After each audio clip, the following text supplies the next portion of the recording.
सरकार दो आलम हुजूर नबी करीम सल्लल्लाहु अलैहि वसल्लमर नबुवत पूर्ववर्ती जीवन। Islamic Voice. Follow Islam as your lifestyle. सम्मानित सभापति,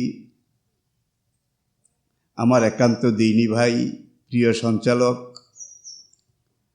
आजकेर ए महती दीनी सीरत अनुष्ठानेर उद्योगी सहयोगिताकारी हिताकांक्षी शुभानुद्दायी एवं विश्वव्यापी अंशग्रहणकारी सकल सुधीजन भाई बोन तादेरके आमी पवित्र माहे रमजानेर खोश आमदेद एवं मोबारकबाद जानिए शुरू करछि आजकेर निर्धारित आलोचना सरकार दो आलम हुजूर नबी करीम सल्लल्लाहु अलैहि वसल्लमर नबुवत पूर्ववर्ती जीवन। नबुवत पाওয়া পর্যন্ত जन्मेर पर থেকে জীবনের এই প্রথম পর্যায় প্রথম ধাপ এই পর্যায়ে আমি আপনাদের সামনে কথা বলার চেষ্টা করছি।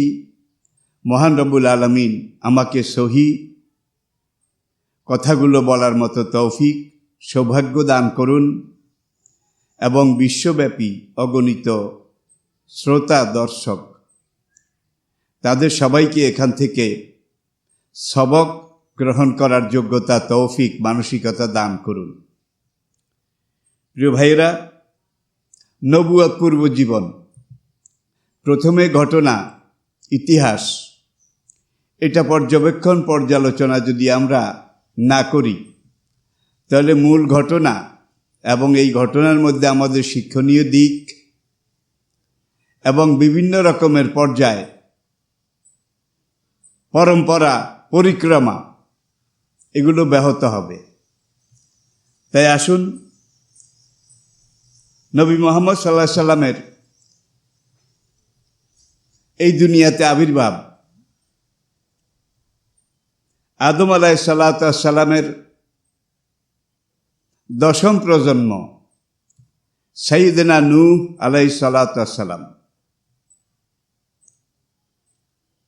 আদম আলাইহিস সালামের 20তম প্রজন্ম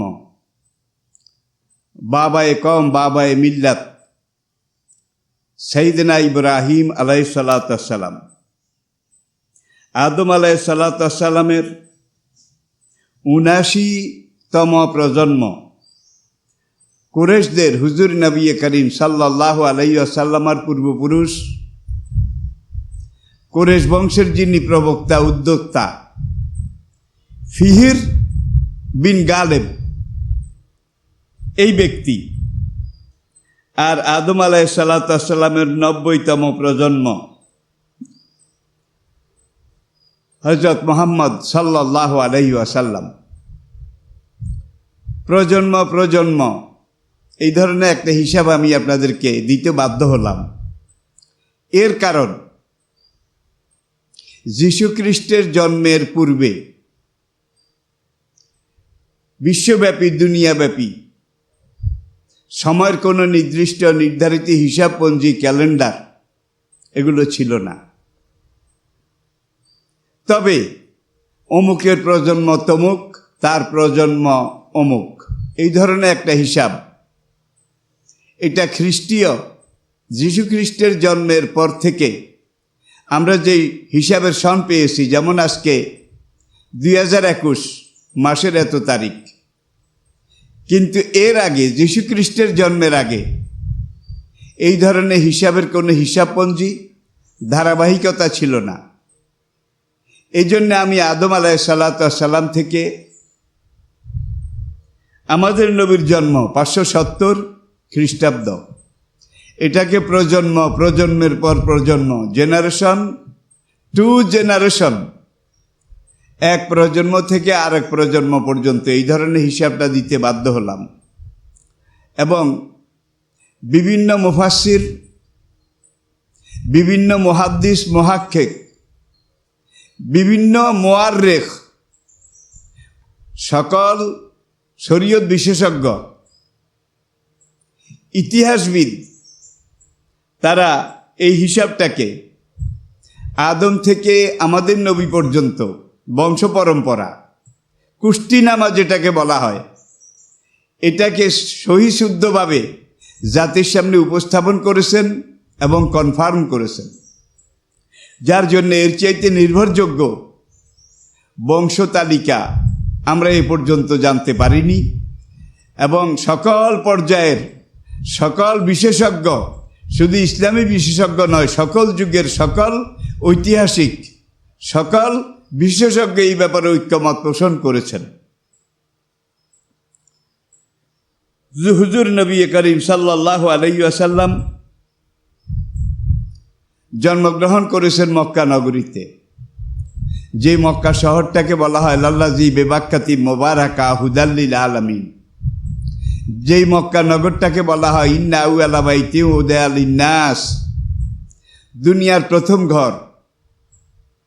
যেই পবিত্র শহরে মহান রব্বুল আলামিন নিজের কুদরতের ইশারায় গোড়াপত্তন করেছিলেন, এবং যেই মক্কাকে কোরআনে পাকে আল্লাহ রব্বুল আলামিন উম্মুল কোরা,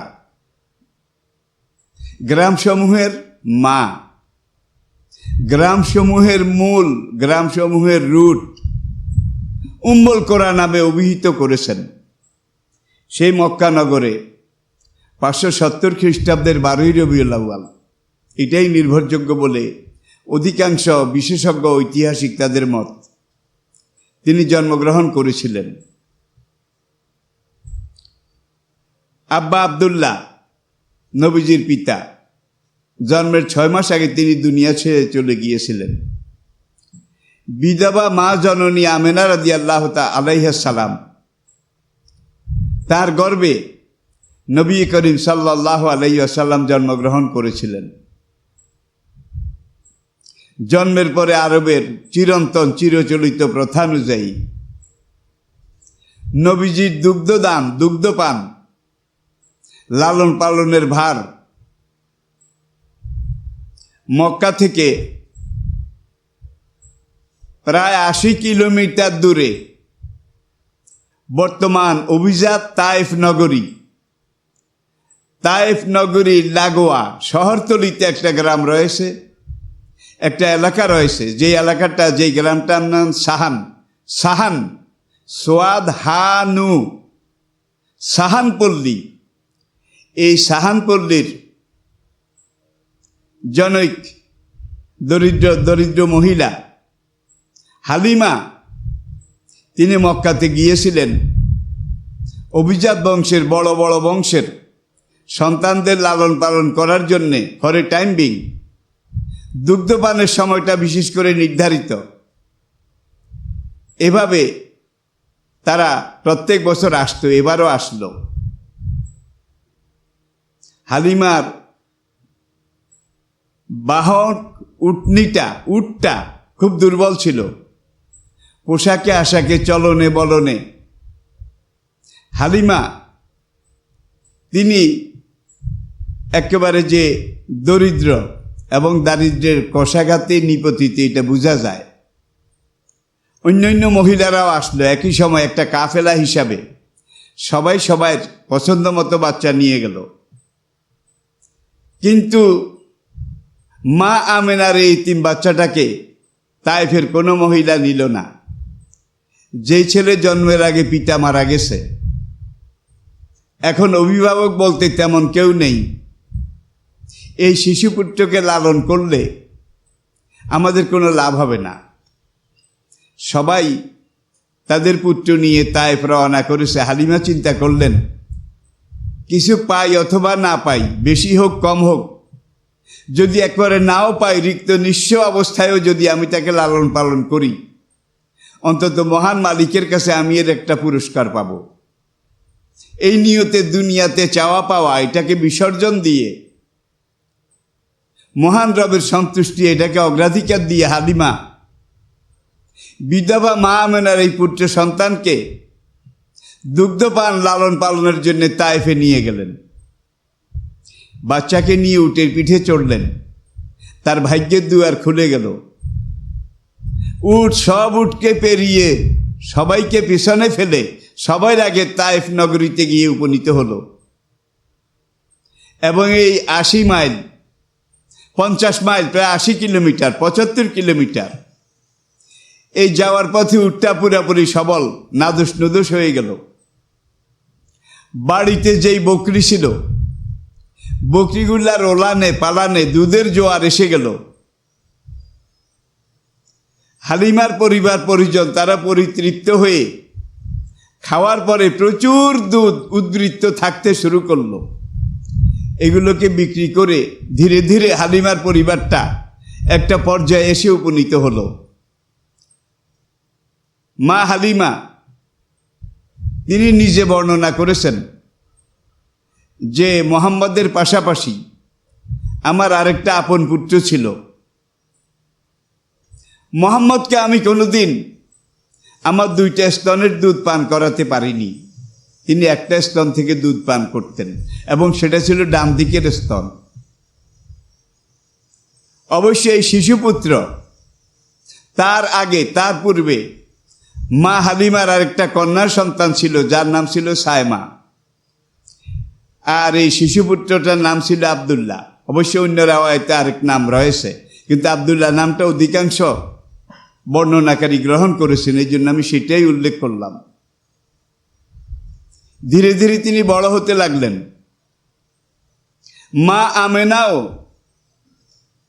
তিনি লোক মারফত বিভিন্নভাবে পুত্রের খবর নিতেন। মাঝে মাঝে আমিনাও এইভাবে খবর নিতেন। মা হালিমাও তার জননী আম্মাজান আমেনা রাদিয়াল্লাহু তাআলা আনহাকে খবর আদান প্রদান করতেন। সেই যুগে খবর আদান প্রদান করাটাও একটা সাংঘাতিক রকমের কঠিন ব্যাপার এবং বিষয় ছিল। আজকের মতো টেলিফোন, আজকের মতো বেতার, আজকের মতো তথ্য প্রযুক্তি, এমনকি ডাক বিভাগ চিঠিপত্র বলতেও তো কিছু ছিল না। সংবাদ নেওয়ার একটাই তখন নির্ভরযোগ্য দিক ছিল, বাণিজ্য কাফেলা যেদিকে যেত সেখান থেকে একটা লোক আত্মীয়তার সুবাদে হোক, পরিচয় পরিচিতির সুবাদে হোক, তাকে দিয়ে কোনো এলাকার খবর আদান প্রদান এটা বেশি করা হতো। এখন হালিমা আলাইহিস সালাম তিনি যখন শিশুপুত্র মোহাম্মদ সাল্লাল্লাহু আলাইহি সাল্লামের বয়স 5 বছর হলো,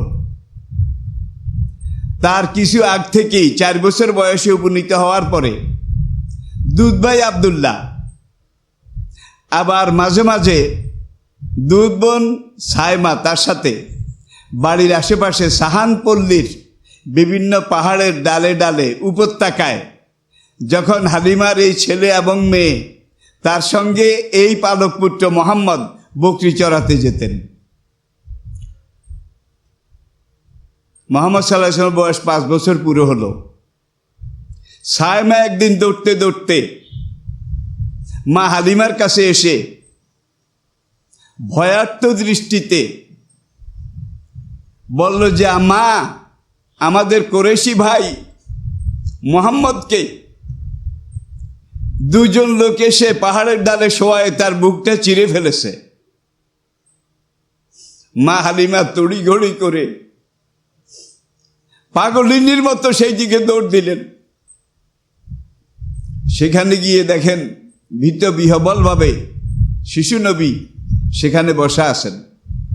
তার চোখ মুখ চেহারা সব কিছুর মধ্যে একটা ভয় ভীত বিহবলতার ছাপ পরিলক্ষিত হচ্ছে। হালিমা মায়ের সুরে জিজ্ঞেস করলেন, মা বালুকা ইয়া বুনাইয়া, বাবা মোহাম্মদ, হাউ আর ইউ, তুমি কেমন আছো, তোমার কি অবস্থা? নবী বললেন, এইভাবে 2 জন লোক আসলো, আমাকে শোয়ালো, আমার বুকটা ফেঁড়ে ফেললো। আমার বুকের ভিতর থেকে কিছু জমাট রক্ত, কিছু জিনিস বের করে সোনার তস্তরিতে ধারণ করা, পানিতে ধুইয়ে আবার সেটাকে যথাস্থানে প্রতিস্থাপন করে আমার বুকটা জোড়া দিয়ে চলে গেছে। শিশু নবীর প্রথমবারের বক্ষ বিধারণ এরপরেও রয়েছে একাধিকবার। মা হালিমা একটু ভয় পেয়ে গেলেন যে এইভাবে কে শোয়ালো, কে কি করলো। অবশ্য কোনো কোনো ঐতিহাসিক তারা বলেছেন এই বক্ষ বিদারণটা প্রকাশ্যে হয়নি, জাহেরি হয়নি, আধ্যাত্মিকভাবে ওপেন হার্ট সার্জারি, এই যুগে যেটা বললে আমরা ভালো বুঝবো, পরিষ্কার বুঝবো।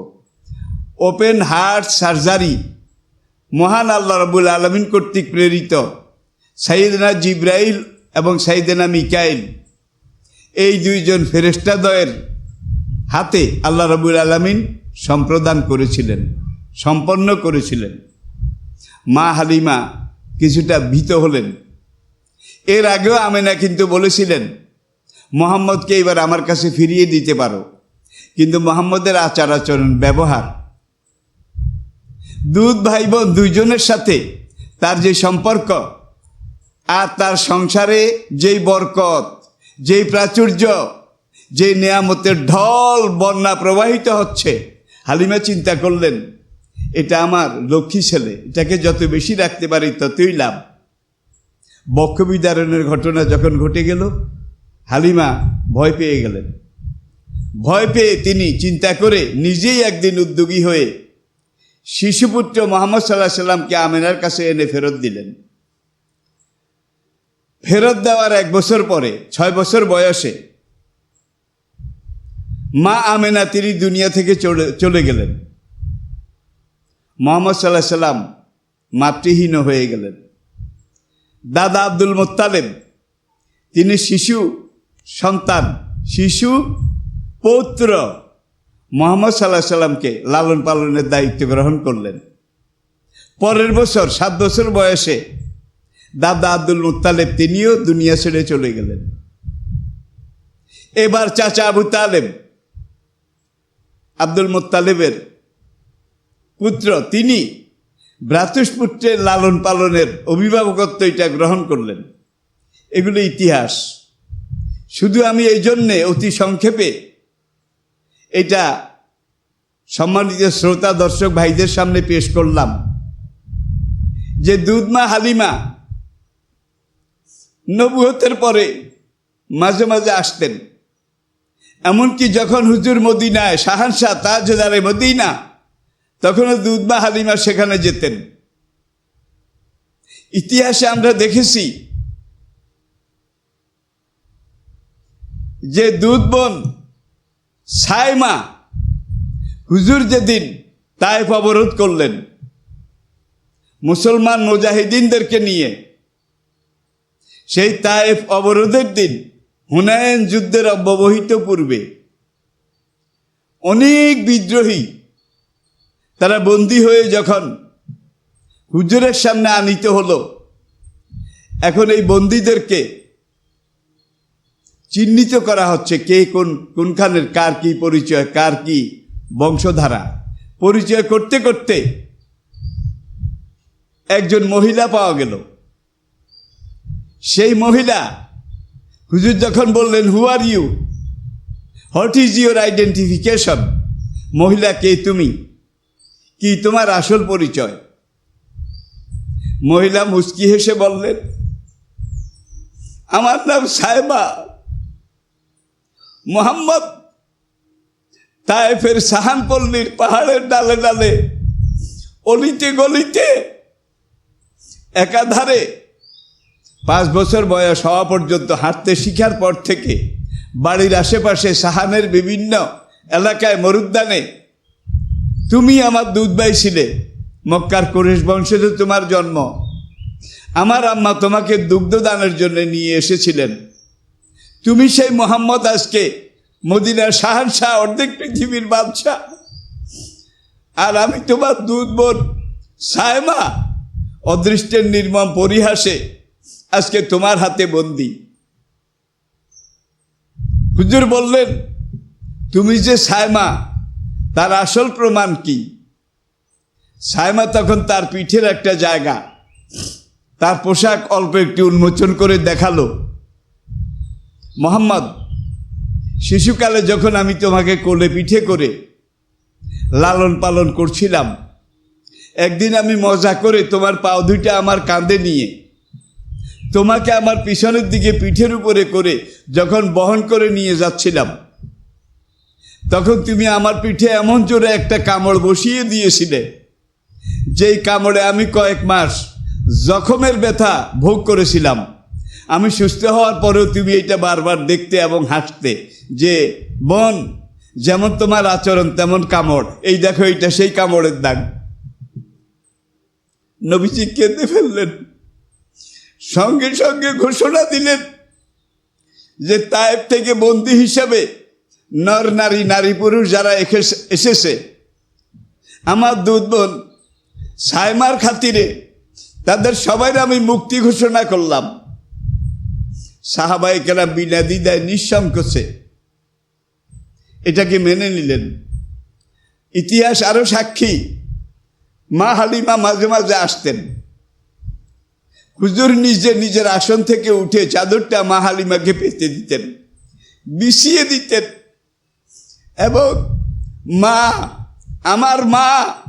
আমার আম্মা এই কথা বলে হালিমার যা কিছু দরকার প্রয়োজন, এমন কোনো মাস যেত না দুধ মা হালিমাকে নবীজি হাদিয়া, তোহফা, তার খাওয়া দাওয়া, ব্যবহার্য পণ্য এগুলা সরবরাহ না পাঠাতেন।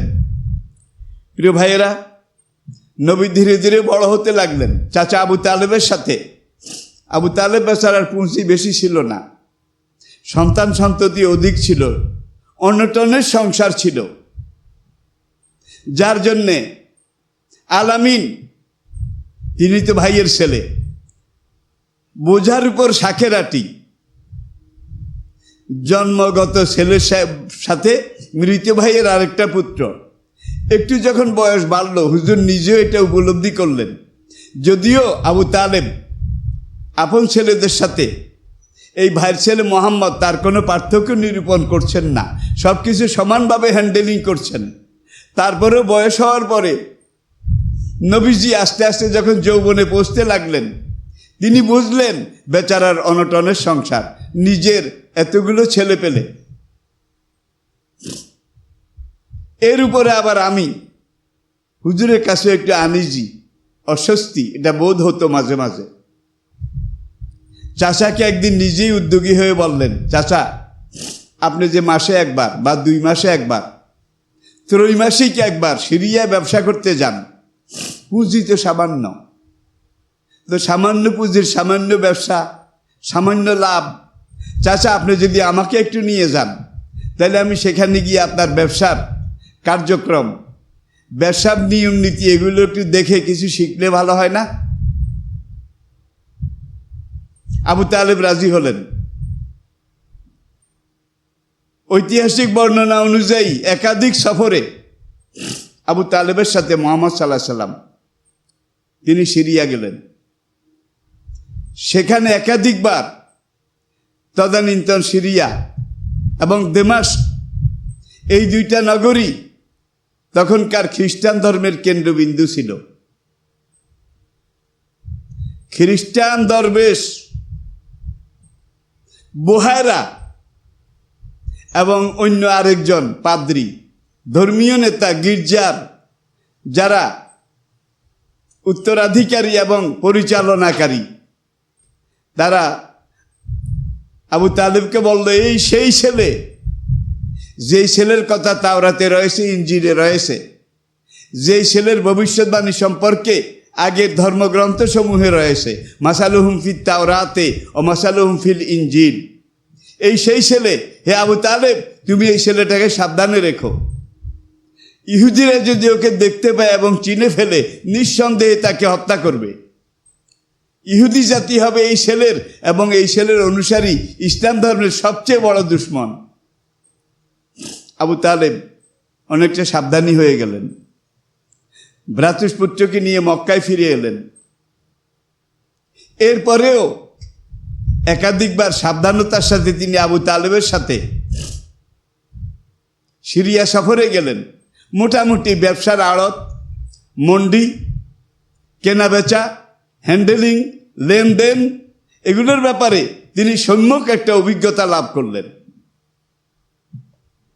এটাই তার ব্যবসার হাতে খড়ি। মক্কাতে একজন ধনাঢ্য মহিলা ছিলেন, বিধবা। প্রিয় দর্শক, আপনারা তাকে জানেন, পুরা দুনিয়া তাকে চিনে। উম্মত জননী আম্মাজান খাদিজা রাদিয়াল্লাহু তাআলা আনহা, বিধবা মহিলা, মক্কার সবচেয়ে ধনবতী, মক্কার সবচেয়ে সতী সাধ্বী, নির্মল চরিত্রের অধিকারিণী, একজন সোনার মানুষ মহিলা, যার অর্থ আছে, বিত্ত আছে, কিন্তু অর্থ হ্যান্ডেলিং করার মতো, কাজে লাগাবার মতো এমন কোনো আপন লোক, আপনজন নেই, যার জন্য বিভিন্ন মানুষকে দিয়ে কোনো সময় ভাড়ায়, কোনো সময় লভ্যাংশ বন্টনের চুক্তির ভিত্তিতে তিনি কয়েকটা কাফেলা সিরিয়া, দামাস্ক, মিশর এই দিকে পাঠান প্রতি বছর। আবার শীতের মৌসুমে ইয়ামান, সানা এই দিকেও পাঠান। কোরআন যেটাকে বলেছে রেহলাতা শীতায় ওয়া সয়েফ, কুরাইশরা শীতের মৌসুমে একদিকে সফর করত, আবার বসন্তকালে গরমের মৌসুমে আরেক দিকে সফর করত। কোরআন সেই কথাটাই সংক্ষেপে সূরা কুরাইশের শুরুতে, সূরা কুরাইশের দ্বিতীয় আয়াতে এটা মনে করাই দিয়েছেন, স্মরণ করিয়ে দিয়েছেন। এখন ব্যবসা সম্পর্কে মোটামুটি আলামিন, বেশ কিছুটা ওয়াকেফাল হলেন। আবু তালেব একদিন বললেন, মোহাম্মদ, তুমি কি খাদিজাকে চিনো? মোহাম্মদ বললেন, চিনি না, তবে নাম শুনেছি তার অনেক সম্পদ, অনেক অঢেল টাকা পয়সা, সোনা দানার তিনি মালিক। আবু তালেব বললেন, ভাইর বেটা, তার ধন সম্পদ আছে, টাকা পয়সা আছে, মাল সম্পদ আছে, দিনার দেরহাম আছে, কিন্তু এগুলোকে কাজে লাগাবার মতো, হ্যান্ডেলিং করার মতো ম্যান পাওয়ার বলতে বেচারির কিছু নাই। এখন সে বিভিন্ন লোকদেরকে দিয়ে ব্যবসা করায়। মোহাম্মদ, তুমি একটা কাজ করো, তুমি গিয়ে হালিমার সাথে একটু যোগাযোগ, খাদিজার সাথে একটু যোগাযোগ করো। সে যদি তার পুঁজির একটা অংশ তোমাকে দেয়, আর আমার সাথে বিগত কয়েক সফরে ব্যবসা সম্পর্কে তোমার মোটামুটি যতটুকু জানাশোনা হয়েছে, আমি মনে করি তুমি এটা সার্থকভাবে করতে পারবে। যুবক নবী ছোট্ট করে বললেন, চাচা, আমি সেদে কেন তার কাছে যাব? তার যদি প্রয়োজন হয় তিনি আমার কাছে নিশ্চয়ই লোক পাঠাবেন বা আমাকে ডাকাবেন, তখন আমি যাব, আমি সেদে যাব না। আলামিন যেটা চিন্তা করতেছিলেন, ঠিক 2 থেকে 3 দিন পরে সেটাই হলো। উম্মত জননী খাদিজা, আলামিন এবং আবু তালেব এই দুইজনের কাছে 2 জন লোক পাঠালেন। প্রস্তাব ছিল এটা যে, আবু তালেব, মোহাম্মদের অভিভাবকত্ব আপনার উপরে, আপনি তার মুরব্বী, গার্ডিয়ান, আপনি যদি অনুমতি দেন যে খাদিজা মোহাম্মদকে কিছু পুঁজি দিয়ে ব্যবসায় সিরিয়ার সফরে পাঠাতে চায়। আবু তালেব অনুমতি দিলেন। নবীজি খাদিজার বাড়িতে গেলেন। খাদিজা যেই পরিমাণ পুঁজি নবীজি চাইলেন হ্যান্ডেলিং করতে সক্ষম, এই পরিমাণ পুঁজি সঙ্গে সঙ্গে দিয়ে দিলেন। লভ্যাংশের ব্যাপারে প্রথম সফরেই একটা চুক্তি হয়েছিল। সেই চুক্তিটা ছিল প্রফিট অ্যান্ড লস শেয়ার, লাভ হলেও অর্ধেক ভাগাভাগি, নোকসান হলেও অর্ধেক ভাগাভাগি, যেটাকে আজকে ইসলামী ব্যাংকিংয়ের পরিভাষায় বলা হয় PLS, profit and loss share business. আজকে দুনিয়ার ইসলামী ব্যাংকগুলো ঠিক এই ভিত্তির উপরে পরিচালিত। আপনারা দেখবেন ইসলামী ব্যাংকগুলোর কাগজপত্রে লেখা আছে profit and loss share, PLS এইটা। আর 1,500 বছর আগে নবী এবং খাদিজার চুক্তি, PLS, লভ্যাংশের লাভ লোকসানের ভিত্তিতে শেয়ার নেওয়া, এটাই ব্যবসা হালাল হওয়ার মূল চাবিকাঠি। আর এই ইসলামী ব্যাংকিংয়ে PLS, এইটার এই সিস্টেমে আল্লাহ এত বরকত দিয়েছেন। ইসলামী ব্যাংক বাংলাদেশ আজকে দুনিয়ার 1000 সেরা ব্যাংকের একটা। গ্লোবাল অর্গানাইজেশন, গ্লোবাল ওয়ার্ল্ডের পক্ষ থেকে 12 বেশি দক্ষিণটাই, আপনারা কাগজপত্র দেখুন, ক্যালেন্ডার দেখুন, তাদের ডায়েরি দেখুন, Islami bank Bangladesh limited, PLS, profit and loss share. আর আমরা এখান থেকে যে শিক্ষাটা গ্রহণ করতে পারি প্রিয় দর্শক শ্রোতা, সেটা হলো আমাদের নবী, যুবক নবী মুহাম্মদ সাল্লাল্লাহু আলাইহি ওয়াসাল্লাম দুনিয়াতে প্রথম প্রফিট অ্যান্ড লস এটার উপরে ব্যবসা করেছিলেন।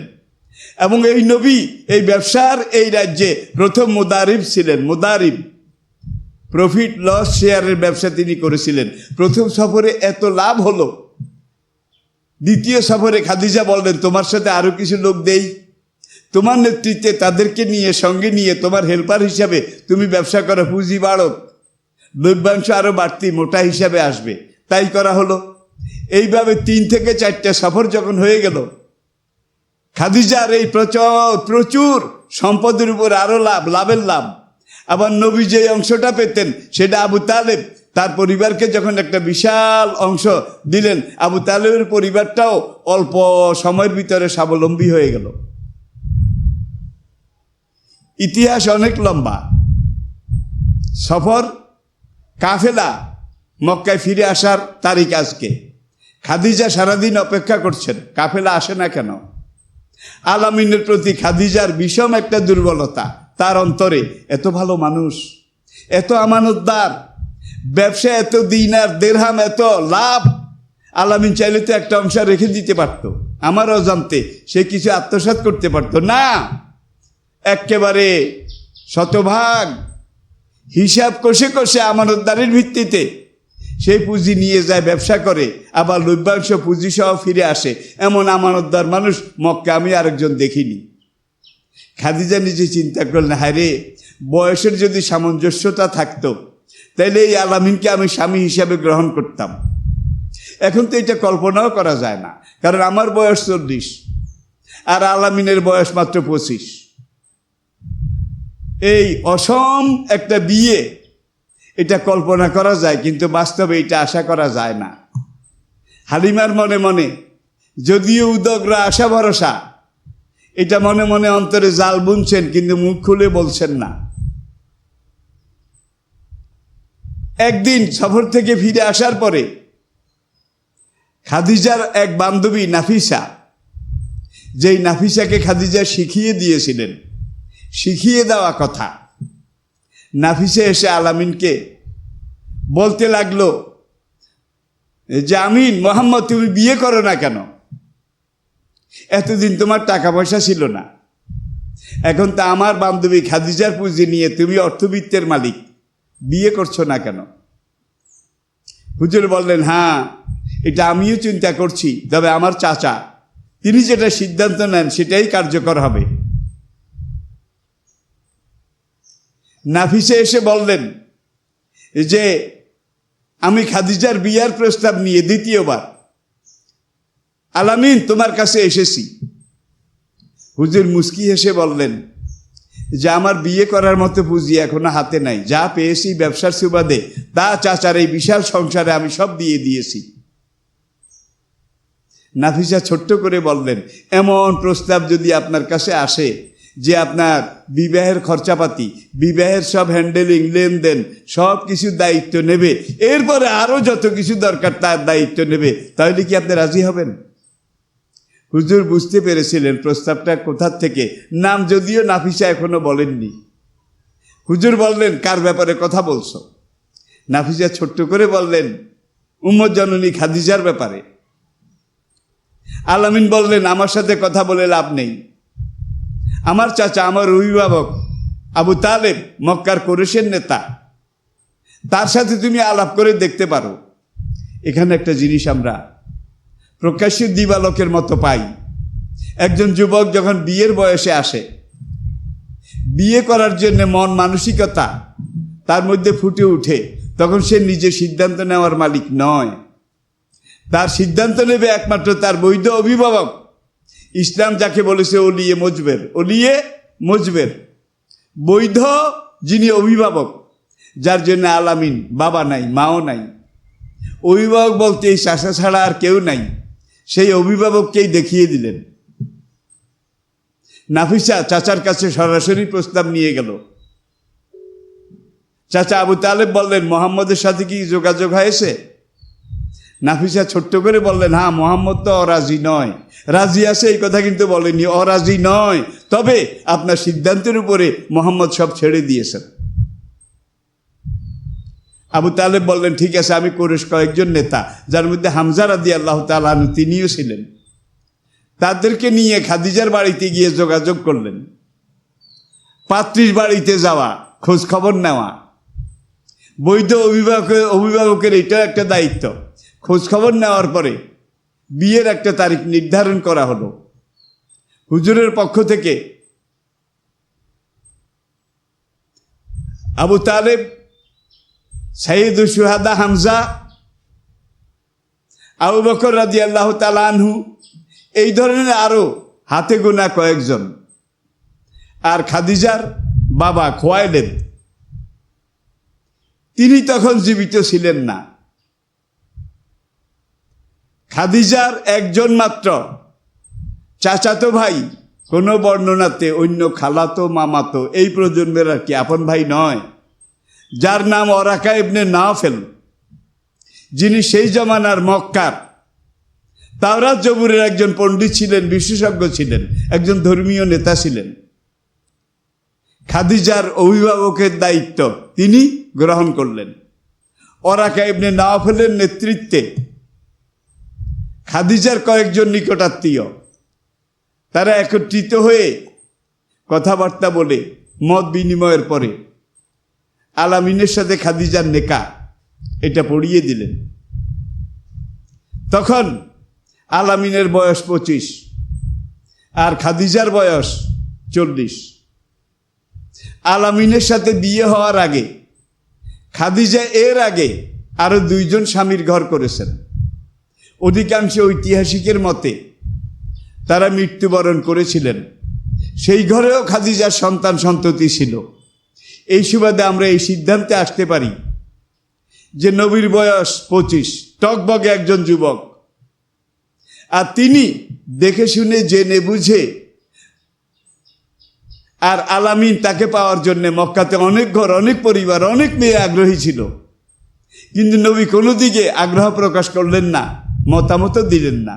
কারণ আজকে মক্কাতে দানবতার যেই জোয়ার চলছে, অমানবিকতার যেই প্লাবন চলছে, এখানে একজন সতী সাধ্বী, একজন ন্যায়বান চরিত্রবান মহিলা পাওয়া খুবই কষ্টকর। সেখানে জেনা, মদ, জুয়া, ব্যভিচার, খুন, ধর্ষণ, হত্যা, লুণ্ঠন, এগুলোই তো জাহেলিয়াতের নিত্য নৈমিত্তিক ব্যাপার ছিল, যার জন্য জাহেলিয়াতের গড্ডালিকা স্রোতে ভাসমান কোনো তরুণী আলামিন পছন্দ করছিলেন না। তিনি খোঁজেন তার মতো একজন। তিনি যেমন আমিন, তিনি চান আরেকজন আমানতদার চরিত্রবান মহিলা। অথচ ইসলাম গ্রহণের আগেও মক্কাতে খাদিজার একটা উপাধি ছিল, খাদিজা আল তাহেরা। ইনি ছিলেন আলামিন আর খাদিজা ছিলেন তাহেরা, পুত পবিত্রা, চরিত্রবান একজন নারী। তাহলে এই মক্কাতে এখন কুফু খুঁজে পাওয়া গেল 2টা। একদিকে মোহাম্মদ, তিনি আমিন, আরেকদিকে খাদিজা, তিনি তাহেরা। সেই যুগের মক্কায় এই 2 জন আত-তাইয়্যিবুন আলিত-তাইয়্যিবাত, কোরআনের ঘোষণা অনুযায়ী রাজার জন্য রানী, কানার জন্য কানি।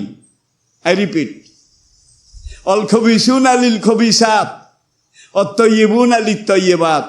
পবিত্রের জন্য পবিত্র, অপবিত্রের জন্য অপবিত্র। আপনি নিজে যদি চরিত্রবান হন, নিশ্চয়ই আপনার স্ত্রী চরিত্রবান আসবে। আর আপনি যদি চরিত্রহীন হন, আপনি যৌবনকালে যদি চরিত্র হারিয়ে ফেলেন, আপনার ঘরে যে স্ত্রী আসবে, আপনি অনুবীক্ষণ যন্ত্র দিয়ে খোঁজ করেও যদি চেষ্টা করেন, সেই স্ত্রী চরিত্রবান আসবে, এটা আশা করা বাতুলতা ছাড়া আর কিছুই নয়। কারণ কোরআনের সিদ্ধান্ত, আল খবিসুনা লিল খবিসাত, চরিত্রহীনের জন্য চরিত্রহীনা আর চরিত্রবানের জন্য চরিত্রবান। এটাই আমি আল্লাহর বাজেট, এটাই আমি আল্লাহর নির্বাচন।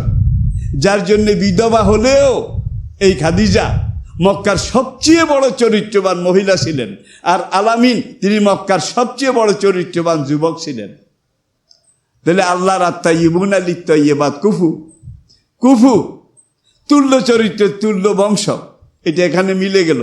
আর খাদিজার সাথে নবীর বিবাহ, এটা নবীর ইচ্ছায় হয়নি, এটা আবু তালেবের ইচ্ছায় হয়নি, খাদিজার ইচ্ছায় হয়নি, এটা আরশের মালিক তার ইচ্ছা, তার পরিকল্পনা অনুযায়ী এই বিবাহ এটা সাধিত হয়েছিল। প্রিয় দর্শক, এরপরে আসুন 17 বছর বয়সে নবী যখন দেখলেন মক্কায় মানুষ মানুষকে খুন করছে, মানুষ মানুষকে শোষণ করছে, জুলুম করছে, মানুষ মানুষের গলায় হাতে রশি দিয়ে গৃহপালিত জন্তুর মতো গোলাম হিসেবে তাদেরকে খাটাচ্ছে, তাদের উপরে নির্যাতন করছে, তাদের অধিকার বলতে কিছুই দিচ্ছে না। মক্কাতে জেনা চলছে, ধর্ষণ চলছে, ব্যভিচার চলছে, মক্কাতে জুয়া, মদ, বিভিন্ন রকমের নেশা এটা চলছে। দর্শন, মদ, জুয়া, জেনা, ভাগ্য পরীক্ষা, অদৃশ্য গণনায় বিশ্বাস, এই ধরনের যত রকমের অমানবিক গুনার কাজ, অপকর্ম সব মক্কায় চলছিল। মানুষ মানুষকে মেরে ফেলছে, মানুষ মানুষকে হত্যা করে সব কিছু লুটপাট করছে। আলামিন একজন সমমনা কয়েকজন যুবক তাদের সাথে যোগাযোগ করলেন। এটাকে বলা হয় পার্সোনাল কন্ট্যাক্ট। আজকে যারা দায়ী এলাকার দায়িত্ব পালন করেন, তারাও কোনো এলাকায় কাউকে দ্বীনের দাওয়াত দিতে হলে, দায়ী এলাকার দাওয়াত দিতে হলে আগে পার্সোনাল কন্ট্যাক্ট করে, তার সাথে একটা ভালো রিলেশন এটা ক্রিয়েট করে। এটা আলামিন থেকে আমরা শিখেছি। সমমনা যে কয়েকজন যুবক নবীজি বাছনি করেছিলেন, তাদের সাথে পার্সোনাল কন্ট্যাক্ট করে, ব্যক্তিগত যোগাযোগ করে সম্পর্ক এটাকে মজবুত করেছিলেন। তাদের মধ্যে 6 জনের নাম ছিল ফজল, ফজল, 6 জনের নাম। আর বাকি সদস্য কতজন ছিল ইতিহাসে এটা নিয়ে মতানৈক্য রয়েছে। কারো কারো মতে 12 জন, কারো কারো মতে আরেকটু বেশি, কারো মতে আরেকটু কম, অর্থাৎ মোটামুটি 1 ডজন, তার কম বেশি সমমনা যুবক। তাদেরকে নবীজি নিজে প্রশিক্ষণ দিলেন। আমরা তো মানুষ, তখনও কিন্তু ইসলাম আসেনি। আমরা তো মানুষ, মানুষকে এইভাবে কেন গরুর মতো খাটাবে, হাতে রশি গলায় বেঁধে এইভাবে গোলাম হিসাবে হাট বাজারে বিক্রি করবে? মানুষকে কেন জুলুম করবে? মানুষকে কেন এইভাবে ধর্ষণ করবে? নর নারী তারা কেন এইভাবে ব্যভিচার করবে? মানুষ কিভাবে এইভাবে মদ, গাঁজা, আফিং, ভাং, হিরোইন, নেশা এগুলো খেয়ে বুধ হয়ে পাগলের মতো আচরণ করবে, উলঙ্গ হয়ে নাচানাচি করবে, উলঙ্গ হয়ে আল্লাহর ঘর কাবা এটা তওয়াফ করবে, এগুলো তো মেনে নেওয়া যায় না। কিন্তু এখনও তো আমরা দুর্বল, সংখ্যায় কম, আমরা তো কিছু করতে পারি না। আমরা যদি তাদের বিদ্রোহ ঘোষণা করি, আমরা মারা যাব। আমরা মরে গেলে পাপ আরও বাড়বে। সুতরাং আমাদের নিজেদেরকে বাঁচিয়ে রাখার চেষ্টা করতে হবে, যেন আমরা বেঁচেও থাকি, আস্তে আস্তে ধীরে ধীরে আমরা দ্বীনের এই পথের দিকে এগিয়ে যেতে পারি, মানুষদেরকে ডাকতে পারি, আহ্বান করতে পারি। এখানে 6 জনের নাম ছিল ফজল, যার জন্য এই সংগঠন, এই যুব সংগঠনের নাম আলামিন নিজে দিয়েছিলেন হেল্পফুল ফুজুল। এই ফজুল মেজরিটির যুবকদের শপথের ভিত্তিতে এই সংগঠন হেল্পফুল ফুজুল নামে। সবলরা দুর্বলের উপর অত্যাচার করতে পারবে না। এতিম মিসকিন বিধবা তাদের হক কেউ নষ্ট করতে পারবে না। মদ খেয়ে মাতাল হয়ে কেউ রাস্তায় নেমে মস্তানি করতে পারবে না। যাদের সম্পদ আছে তারা সম্পদের পাহাড় গড়বে, আর এইভাবে সুদের ভিত্তিতে, হারামের ভিত্তিতে, নাজায়েজ আল্লাহর নিষেধাজ্ঞার ভিত্তিতে, মালিকের নিষেধাজ্ঞার ভিত্তিতে এইভাবে একদল বিপুল সম্পদের মালিক হবে, আরেক দল গোলাম হিসাবে খাটুনি খাটবে, আর চতুষ্পদ জন্তুর মতো জীবনের গাড়ি টানবে। এত জুলুম তো সহ্য করা যায় না। এইভাবে বিভিন্ন রকে আমরা বিধবার সাহায্য করব, এতিম দুস্থ তাদেরকে আমরা আশ্রয় দেব, যাদের কোনো আশ্রয় নেই তাদের আমরা সহযোগিতা করব। হ্যাঁ, আমরা জালিমকে জুলুম থেকে বিরত রাখার চেষ্টা করব, মাজলুমকে জুলুম থেকে বাঁচাবার চেষ্টা করব। এইভাবে মানবিক কয়েকটা শর্ত দিয়ে হিলফুল ফজুল নামে একটা সংগঠন নবী তৈরি করলেন। আর আমরা জানি এই আলামিন মক্কার সবচেয়ে শ্রেষ্ঠ মানুষ, যিনি যেই যুগের নবী তিনি সেই যুগের নবী হওয়ার আগেও সবচেয়ে বড় চরিত্রবান ছিলেন। এটা আমাদের জন্য আরেকটা শিক্ষা। মা মিন নবিয়্যিন ইল্লা কানা আহসানু সূরা। ইবনে হাজার আসকালানী রহমতুল্লাহ আলাইহি লিখেছেন, যিনি যেই যুগের নবী তিনি সেই যুগের সেরা সুন্দর ছিলেন। যিনি যেই যুগের নবী তিনি সেই যুগের সেরা বাগ্মী ছিলেন, তার্কিক ছিলেন। যিনি যেই যুগের নবী তিনি সেই যুগের শ্রেষ্ঠ জ্ঞানী ছিলেন। যিনি যেই যুগের নবী তিনি সব দিক অলরাউন্ডার হিসাবে সর্বশ্রেষ্ঠ মানুষ ছিলেন। আলামিনের ব্যাপারটাও তার চাইতে ব্যতিক্রম নয়।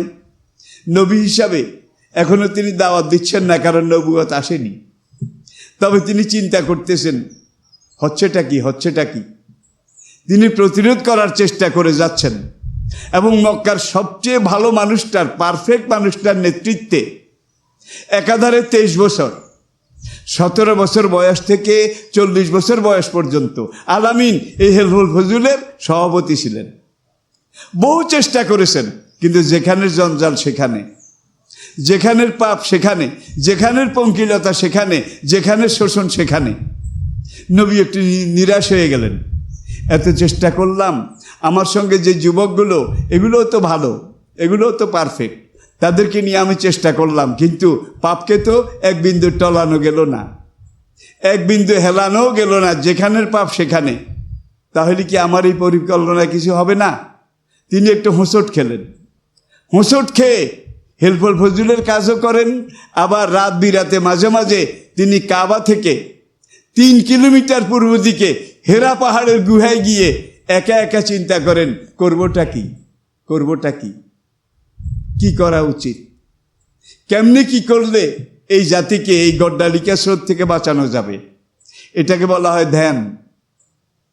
শরীয়ত পরিভাষায় এটাকে বলা হয় মোরাকাবা। তিনি একান্তে চিন্তা করতে লাগলেন কি করলে ভালো হয়। এখানে একটা জিনিস, মক্কার সবচেয়ে ভালো মানুষ, সুপারম্যান অব দ্য ওয়ার্ল্ড, ইনসাইক্লোপিডিয়ার ব্রিটানিকার সুপারম্যান অব দ্য ওয়ার্ল্ড, জগতের সুপারম্যান আলামিন, তার নেতৃত্বে একাধারে 23 বছর মক্কার পাপ পঙ্কিলতা দূর করার চেষ্টা তিনি করলেন, কিন্তু কিছুই হলো না, যেখানের পাপ সেখানে। কারণ যত ভালো মানুষ আলামিন হন না কেন, এখন তার পরিকল্পনার সাথে তার মানবিক যোগ্যতা এগুলো আছে, কিন্তু ঐশ্বরিক আল্লাহর দেওয়া ওহির কোনো যোগ্যতা, কোনো এলেম, কোনো প্রিপারেশন এখানে নাই। তিনি শ্রেষ্ঠ মানুষ, ভালো মানুষ, মক্কার পারফেক্ট ম্যান, তিনি আলামিন, তিনি সাদেকুল ওয়াদ, তিনি সব কিছু, কিন্তু তিনি মানুষের তৈরি কোনো পরিকল্পনা দিয়ে, আইন দিয়ে সমাজের জঞ্জালও দূর করা যায় না, সমাজে শান্তিও ফিরিয়ে আনা যায় না। এখান থেকে আমরা এটা শিখলাম। 23 বছর নবী কি ব্যর্থ? না, তিনি ব্যর্থ ছিলেন না, তিনি ব্যর্থ হননি। এই জন্য ব্যর্থ হননি, যদিও জঞ্জাল দূর করতে পারেননি, তিনি মানবতার নীতি নৈতিকতার দায়িত্ব 100 ভাগে 100 ভাগ পালন করেছেন। তিনি অন্যায়ের বিরুদ্ধে সবসময় সোচ্চার ছিলেন, অন্যায়ের বিরুদ্ধে সবসময় সক্রিয় কর্মী হিসাবে অবদান রেখেছেন। এই হিসাবে তিনি 100 ভাগ সার্থক। কিন্তু বাস্তবতা যেটা, সেটা হলো এই 23টা বছর তিনি যেই আন্দোলন করেছেন হিলফুল ফজুল সমিতি নিয়ে, সংগঠন নিয়ে, এটা মানবিক, তার নিজের তৈরি, তার সঙ্গীদের সমর্থিত মানবিক পরিকল্পনা। এটার সাথে আল্লাহ রাব্বুল আলামিনের ওহির কোনো সম্পর্ক ছিল না। এরপরে যখন নবী এইভাবে চলে যান, একাধারে কয়েকদিনও সেখানে থাকেন।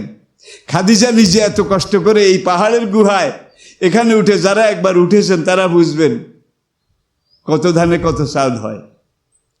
প্রৌঢ়া এই মহিলা, তিনি নিজে খানা নিয়ে, পানির মশক কাঁধে নিয়ে, আজকাল তো উঠার মতো একটা মোটামুটি পাথর কেটে কুটে শেষে একটা লাইন করা হয়েছে, তখন তো এই লাইনিংটাও ছিল না। রাত বিরাতে সময় অসময় তিনি স্বামী আলামিনের জন্য সেখানে খাদ্য পানি এগুলা পৌঁছাই দিতেন, কিন্তু কোনোদিন বলেননি স্বামী আমাকে একা রেখে তুমি সেখানে কেন। খাদিজার এটাই ইয়াকিন ছিল এবং বিশ্বাস ছিল, আমার আলামিন, আমার এই স্বামী কোনো নিরর্থক কথা বলেন না, নিরর্থক কাজ করেন না। আমার এই স্বামীর প্রত্যেকটা কাজের ভিতরে একটা নিগুড় তত্ত্ব এবং তথ্য এটা নিহিত আছে, যার জন্য খাদিজা সাপোর্ট দিয়ে যাচ্ছেন, সমর্থন করে যাচ্ছেন, খাদ্য পানীয় সাপ্লাই দিচ্ছেন, নিজের একাকিত্ব এটা তিনি মেনে নিচ্ছেন। নবীজি যখন শুধু হাতড়াচ্ছেন রাতের অন্ধকারে, আলো দেখতে পাই না, আলো দেখতে পাই না, সব অন্ধকার, ঘুটঘুটে অন্ধকার, অন্ধকারে মানবতা হারিয়ে যাচ্ছে, এই অন্যায়ের প্লাবনে মানবতা ভেসে যাচ্ছে, ডুবে যাচ্ছে। একদিন শোবে সাদেকের সময় নবীজি এইভাবে বসে বসে ধ্যান করছেন। আতাহু জিবরাইল আলাইহিস সালাতু সালাম, জিবরাইল আলাইহিস সালাম এলেন। আসার পরে বললেন, হে মোহাম্মদ, ইয়া মোহাম্মদ। হুজুর নজর করলেন।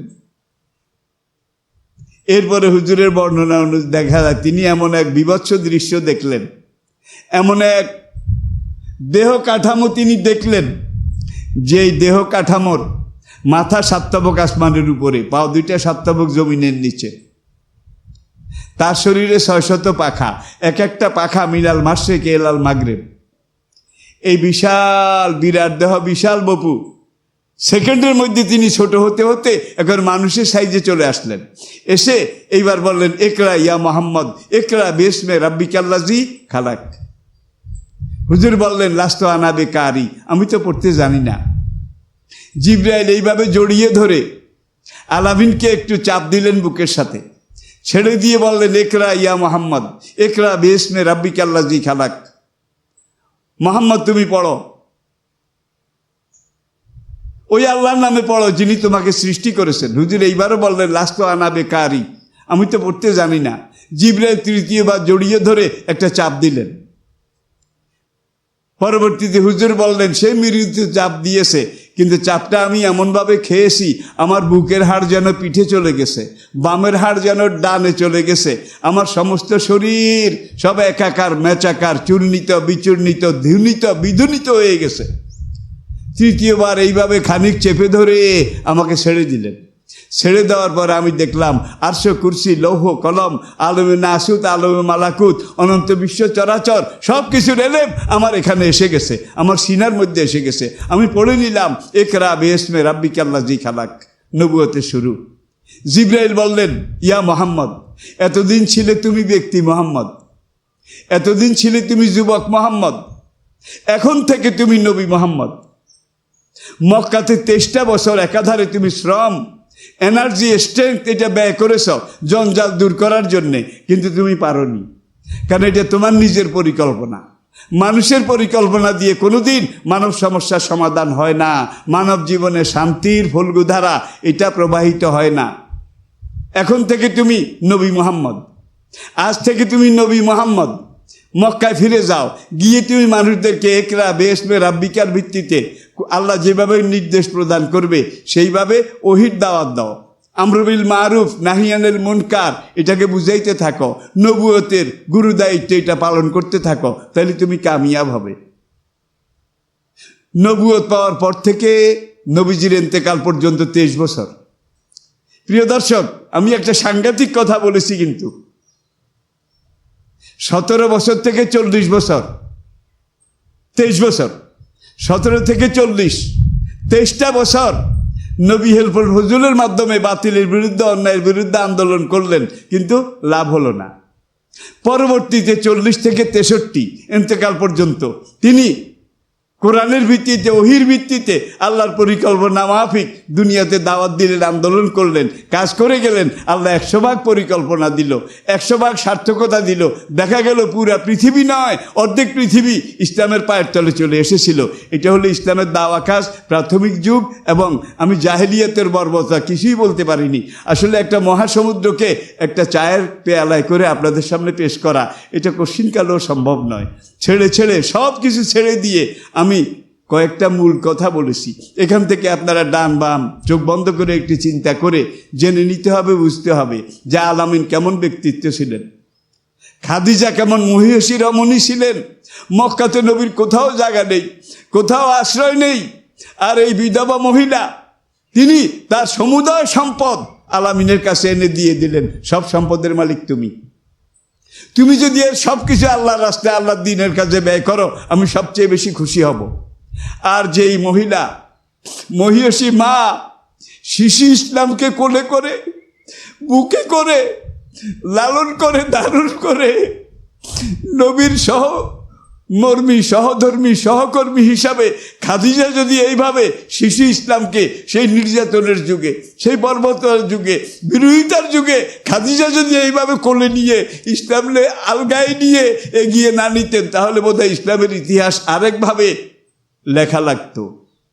যার জন্য আল্লাহ রাব্বুল আলামিনের সাথে খাদিজার বিবাহ, একটু আগে আমি বলেছি, এটা মানুষের সিলেকশন ছিল না, আল্লাহ পাকের সিলেকশন ছিল। মহান রব্বুল আলামিন আমাদেরকে এই মহাসত্য তত্ত্ব এবং তথ্যগুলো বুঝার মতো তৌফিক, যোগ্যতা, সাহসিকতা, মানসিকতা দান করুন। আমা আলাইনা ইল্লাল বালাগ ওয়া আখির দাওয়ানা আনিল হামদুলিল্লাহি রাব্বিল আলামিন।